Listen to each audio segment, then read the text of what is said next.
Hello, price allot. உங்கள் யாவருக்கும் ஆண்டவராக இயேசு கிறிஸ்து நாமத்தினாலே கிறிஸ்மஸ் நல்வாழ்த்துக்களை தெரிவித்துக் கொள்ளுகின்றேன். பரிசுத்த வேதம் சொல்லுகிறது, பயப்படாதிருங்கள், எல்லா ஜனத்திற்கும் மிகுந்த சந்தோஷத்தை உண்டாக்குகிற நற்செய்தி அறிவிக்கிறேன் என்று.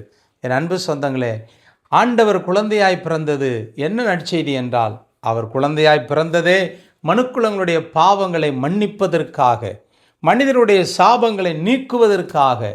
பாவம் செய்கிற ஆத்மா சாகும் என்று சொல்லப்பட்ட அந்த மரண பிரமாணங்களை ஜெயிப்பதற்காக இயேசு கிறிஸ்து இந்த உலகத்திலே வந்தார்.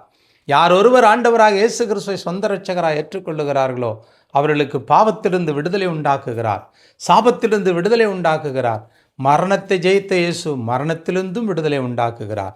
அந்த இயேசு கிறிஸ்து நாமத்தினாலே நான் உங்களுக்கு கிறிஸ்துமஸ் நல்வாழ்த்துக்களை தெரிவிக்கின்றேன். நீங்களும் உங்கள் குடும்பத்தாரும் பயப்படாமல் அவர் மேல் விசுவாசமாயிருங்கள். நீங்கள் செழிப்பாய் சமாதானமாய் வாழ்வீர்கள். God bless you.